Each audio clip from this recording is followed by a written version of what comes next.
Hello everyone, it's Friday, July 31, the last trading day of the month that is going to be quite interesting. Yesterday the US dollar traded lower against both the euro and the British pound.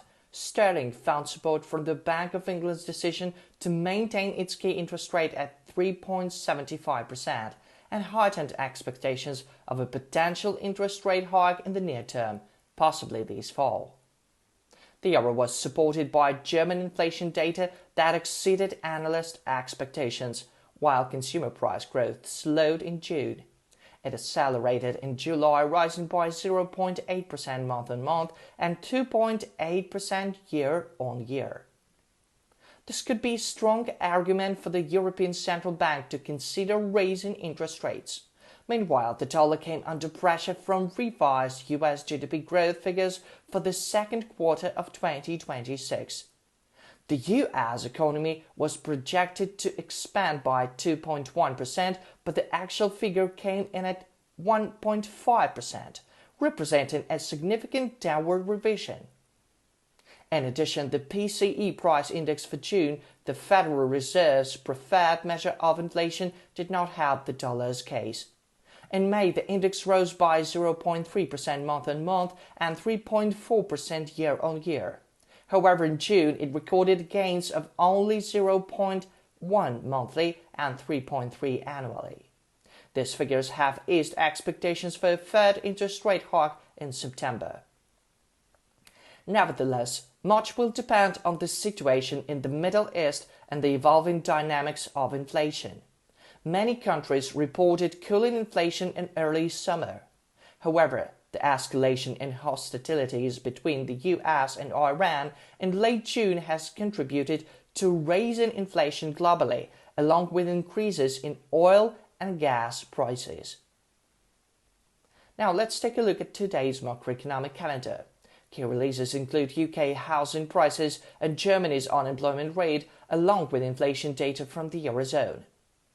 The Consumer Price Index for July is projected to rise to 2.9%, up from 2.8% the previous month, while core inflation is expected to remain steady at 2.4%. Later in the day, market participants will likely turn their attention to US statistics, particularly the University of Michigan's July readings on consumer sentiment, inflation expectations, and current conditions. Stronger than expected figures could bolster the dollar, despite an anticipated market correction at the end of the month due to profit taking. Turning to technical analysis, the 1-hour EUR USD chart indicates that a false breakout at 1.1530 would trigger a sell signal, potentially dragging the price down to 1501. A break below this level could push the euro further down to 1482, clearing the way of additional losses toward 1460. At this level, I recommend going long on a rebound, targeting a move of 15-20 pips. Long positions could be considered at 1501 and 1482 following a false breakout. In a bullish scenario, a break above 1530 would generate a strong buy signal, driving the euro up to 1557 and opening the path toward 1592. At this level, it would be wise to consider short positions on a rebound, targeting a move of 30-35 pips. Sell entries at 1557 and 1530 should only be taken after a false breakout. Speaking of the GBP USD pair, a false breakout at 34.21 could present a solid buying opportunity, given the lack of significant reports from the UK in today's economic calendar. Bullish activity at this level might be subdued. In this scenario, long positions could be considered on the false breakout at 33.97 or on the rebound at 1.3368. Targeting a move of 25-30 pips.